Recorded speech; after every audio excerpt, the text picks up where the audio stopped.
Hola, ¿qué tal? Les saluda Carlos Maturana, les doy la bienvenida a este espacio de conversación que esta vez está marcado por la noticia del momento, ¿no? La elección del nuevo Papa. Para esto estamos en contacto con Nicolás Molina, profesor de Historia del Derecho de la Facultad de Derecho de la USACH y experto en estudios europeos. ¿Cómo está, Nicolás?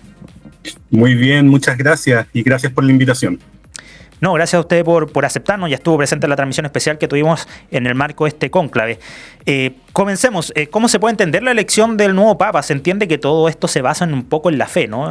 Lo cual está muy bien, por cierto, pero igual tiene cierta estrategia, ¿no? ¿Qué factores suelen influir históricamente en la elección de un Papa?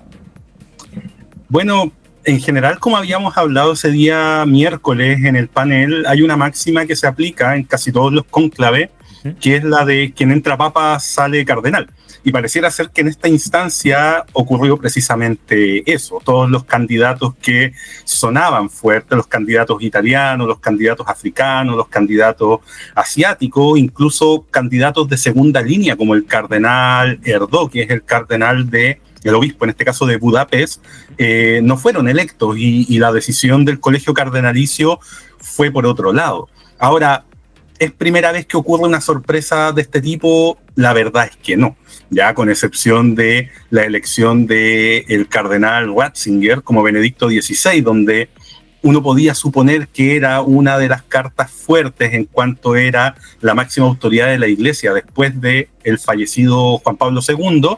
Uno dice ya, ahí quizás no hubo tanta sorpresa, pero desde mediados del siglo XX, los cónclaves que llevaron a la elección de Juan XXIII, de Pablo VI, de Juan Pablo I, II, y así como de Francisco, se dio la misma tónica de este cónclave que acaba de terminar. Una sorpresa para el mundo. No termina triunfando, no termina siendo electo uno de los favoritos, sino que alguien que en el mejor de los casos podría haber sido considerado uno de los papables menores, pero yo al menos no recuerdo en ninguna de las listas de eventuales candidatos que corrían con mayor favoritismo, listas que integraban 10, 15, hasta 20 cardenales. Yo no recuerdo haber visto su nombre en ningún caso. De hecho, el potencial candidato norteamericano era el obispo de Nueva York, ya no era este cardenal un poco desconocido que es Robert Prevost.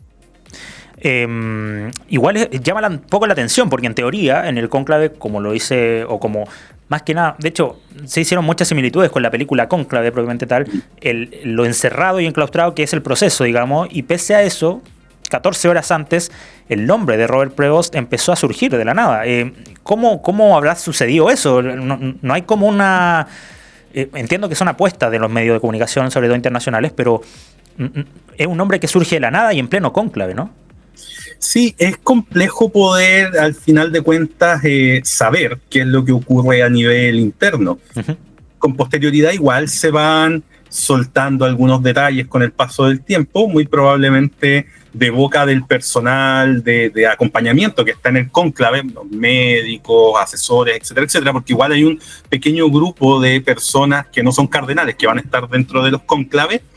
Pero en el caso del cardenal Prevost, yo tiendo a creer que, más allá de lo que manejaban los medios de comunicación internacionales, debe haber sido un nombre que en el colegio cardenalicio, en la interna, sonaba fuerte desde antes. Porque lo que yo puedo especular, y creo que por ahí va un poco la cosa, es que en la primera votación, la del primer día, así como en las dos votaciones de la mañana del segundo día, no, ni el candidato, uno de los eventuales candidatos italianos, ni muy probablemente el cardenal Tagle deben haber alcanzado una mayoría.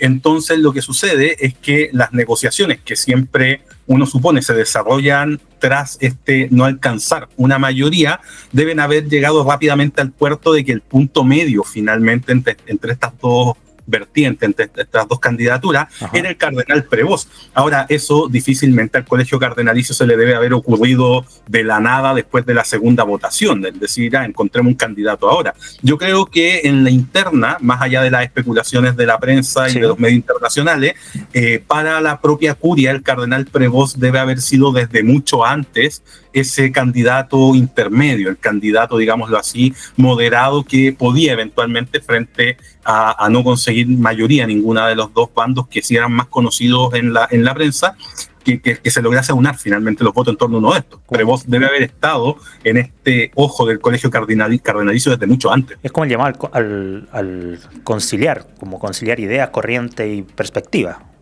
Claro, y es lo que se había hablado. En general, la Iglesia en el último tiempo ha estado muy cuestionada por distintas razones de carácter muy terrenales. El tema de los abusos, el tema de, ¿cómo se llama?, de la corrupción interna, pero también había un fuerte cuestionamiento o una muy profunda crisis interna asociada al dogma, que es la veta, la puerta que finalmente abre el Papa Francisco con sus llamados a reformas, aun cuando muchos de estas reformas, si es que no la totalidad, no logran materializarse en algo concreto, pero ya había una división interna en la curia entre aquellos que eran mucho más reformistas, o como se les llamó, bergoglistas, y aquellos que estaban en una línea más moderada y aquellos que lisa y llanamente eran mucho más conservadores. Y entonces uno leía a los vaticanistas, uno escuchaba a los expertos en este tema, y decían que más allá de las diferencias que pudiesen existir dentro del colegio cardenalicio, iban a intentar mostrar una señal de unidad. Porque básicamente en el mundo lo que se estaba esperando era que el cónclave se extendiera, ya que el cónclave, dentro de este secretismo que lo rodea, la larga duración del mismo diese muestras de que efectivamente había una ruptura interna al interior del colegio cardenalicio. Y yo creo que los cardenales lo que iban a intentar demostrar era que eso no existía. Y es por eso que frente a esta, creo yo, no alcanzar la mayoría, ni un bando, una facción, ni la otra, no se iban a desgastar mucho en largas negociaciones, que perfectamente podría haber ido en esa línea, sino que rápidamente iban a optar por esta vía intermedia, por el candidato del acuerdo. Nicolás, más que nada, ¿cuáles fueron las principales reformas de Francisco y cómo podrían compararse con los desafíos actuales que va a tener el Papa León XIV? Mira, en cuanto a las reformas del Papa Francisco, hay una discusión bastante importante, tanto a nivel de los expertos políticos, digámoslo así, cientistas políticos, vaticanistas, y el mundo de la curia, o el mundo más cercano a la Iglesia Católica, es si acaso el Papa Francisco hizo algún tipo de reforma realmente o no. Yo tiendo a creer que más allá de la declaración de intenciones, no hay ninguna gran reforma que se haya iniciado bajo el pontificado de Francisco. Hubo sí un avance relevante en el tema de las investigaciones con respecto a los abusos a menores. Se tomaron cartas en el asunto, destituyendo, sometiendo a juicio eclesiástico a muchos miembros de la Iglesia Católica que habían tenido parte o hayan sido parte de estos abusos. Pero finalmente lo que sucede es que lo que se esperaba, y es lo que uno podía escuchar a inicios de la década del 2010, a inicio del pontificado de Francisco, es que este iba a ser el pontífice que tal vez de una u otra manera iba a iniciar un concilio, iba a ser llamado a reunir a la curia finalmente para poder tomar decisiones en torno al dogma, en torno al tema de la homosexualidad, de los matrimonios entre personas del mismo sexo, las bendiciones a los mismos, etcétera, etcétera. Fueron más formas que fondo. Fueron más formas que fondo, pero no me parece extraño tampoco. O sea, tenemos que considerar que Benedicto XVI, que es quien destapa la olla de los casos de abusos sexuales, tampoco inició grandes transformaciones a nivel interno, entiéndase juicios, sino que simplemente inició las investigaciones, destapa la olla, y a quien le corresponde tomar carta en el asunto es a Francisco. Claro. En un periodo anterior, si es que lo vemos desde una perspectiva histórica, con el Papa Juan XXIII, que va a ser Papa entre el año 58 y el año 63, un pontificado bastante corto, hay una declaración de intereses, convoca al Concilio Vaticano II, que es la última gran reforma de la Iglesia Católica, pero el Papa fallece antes de poder ver terminada esta obra, y le va a corresponder a otros, Pablo VI y posteriormente Juan Pablo II, porque dejamos fuera a Juan Pablo I, en cuanto alcanzó a ser pontífice solamente 33 días, quienes van a tener que hacer esta bajada de la Iglesia a una perspectiva mucho más social,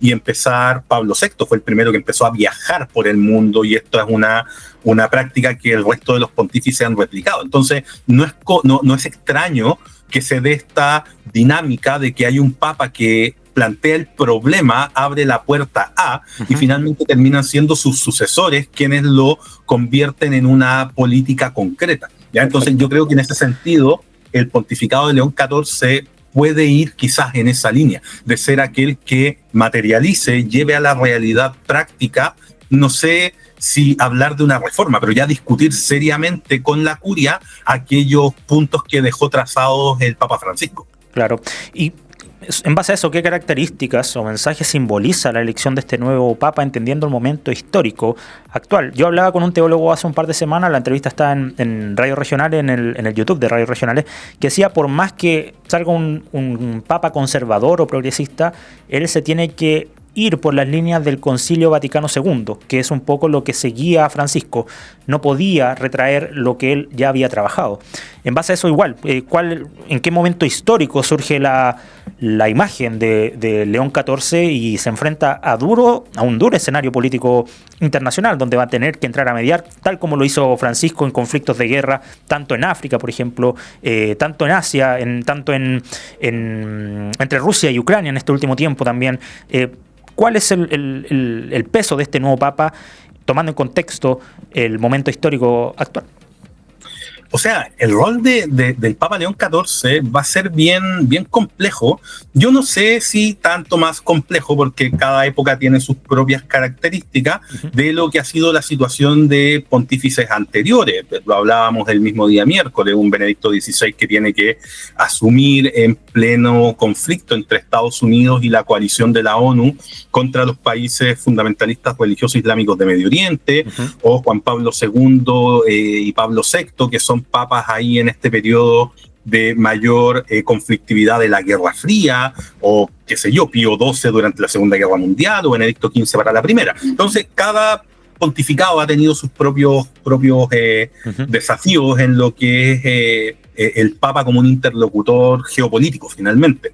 Ahora, claro, uno entiende que esta es una figura a la cual todos van a apelar. Uno lo puede observar en los saludos que recibe León XIV tras su elección, y no es coincidencia quiénes son los que más se apresuran a saludarlo. Es precisamente Zelensky, es Vladimir Putin, es el mismo Donald Trump, son los presidentes o los líderes europeos que no necesariamente están en un conflicto abierto con Rusia, pero que han sido los principales puntales del apoyo a Ucrania, como es el caso del gobierno alemán, el gobierno español, el gobierno francés. ¿Ya? Entonces, claro, hay un llamado tácito inmediato a que este Papa finalmente va a tener que jugar, no solamente León XIV, hubiese sido cualquier otro cardenal electo, va a tener que jugar un rol ahí fundamental, pero también carga finalmente con el peso del nombre. O sea, no es el nombre que escoge. A mí me llamó mucho la atención.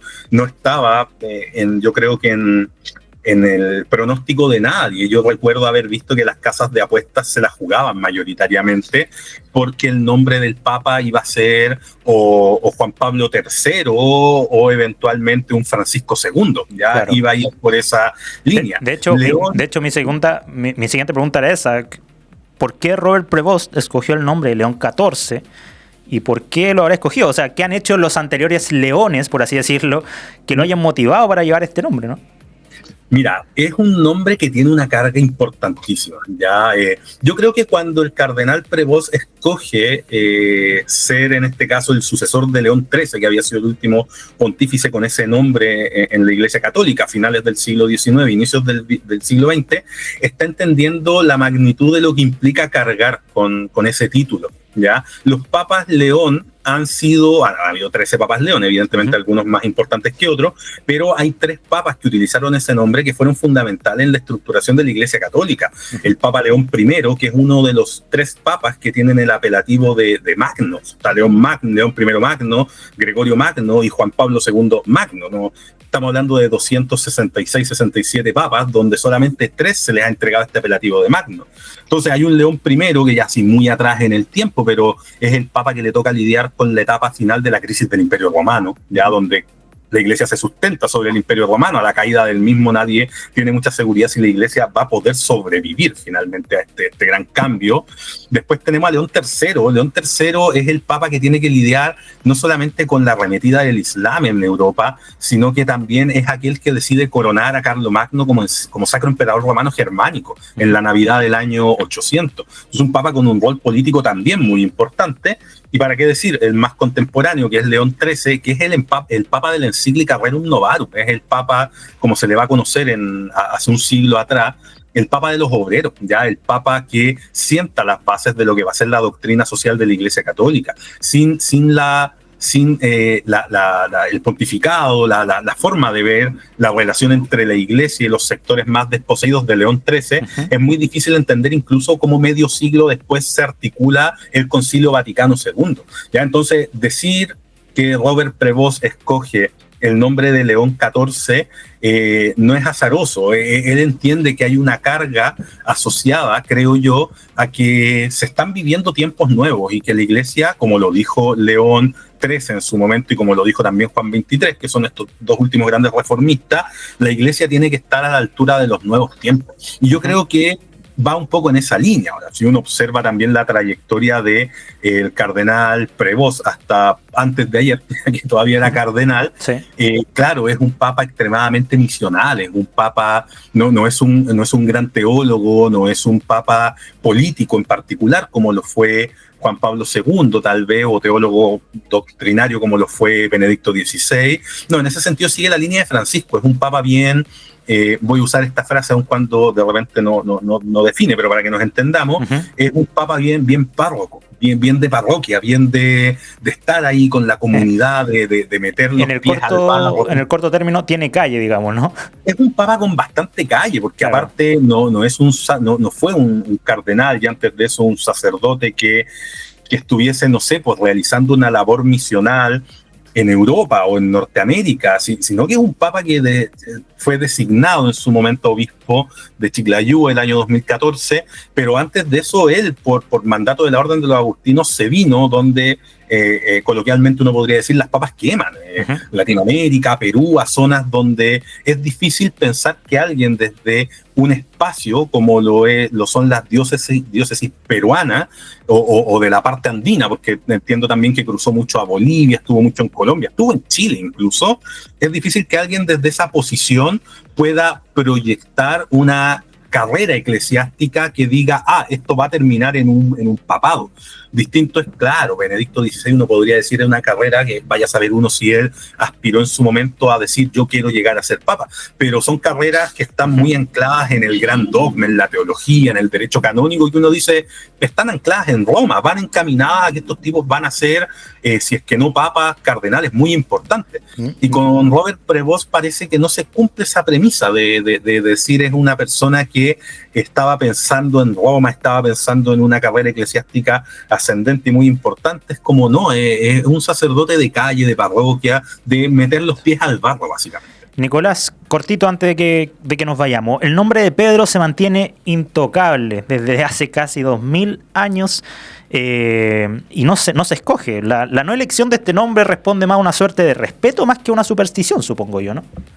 Mira, yo creo que fundamentalmente es respeto, pero uno tampoco está en la cabeza de los cardenales, claro. Quizás también hay un dejo de superstición, pero es fundamentalmente respeto. Pedro es el único papa que fue discípulo directo de Jesús en este caso, y por lo tanto es el primer obispo de Roma. Entonces hay un tema con el nombre, que ese nombre no se toca. Es muy difícil, creo yo, que en el devenir incluso de las décadas y de los siglos y mientras dure la Iglesia Católica, que vuelva a haber un Pedro, aun cuando lo hablábamos el día miércoles, todas estas profecías y finalmente escritos medios mesiánicos hablan de que el último papa habría de llevar ese nombre. De hecho, el último papa se habría de caracterizar por ser Pedro II, ¿ya? Pero en la realidad no, hablaría muy mal del cardenal, hablaría muy mal frente a la cristiandad en general, y estaríamos viendo, claro, un cardenal que por sobre los temas espirituales prima algo mucho de ego, de un carácter de verdad que no sé si se ajusta a lo que la Iglesia en este momento en particular requeriría. Nicolás Molina, profesor de Historia, experto en estudios europeos de la USACH, muchas gracias por estar esta semana en estas transmisiones especiales y, como no, también por conversar de nuevo con nosotros en esta entrevista. Ya, muchas gracias a ustedes por la invitación, cuando quieran. Eso es todo por el momento. Yo me despido, pero no sin antes dejar los invitados a que visiten nuestras redes sociales y, como no, a revisar nuevamente esta entrevista en radiosregionales.cl. Hasta pronto.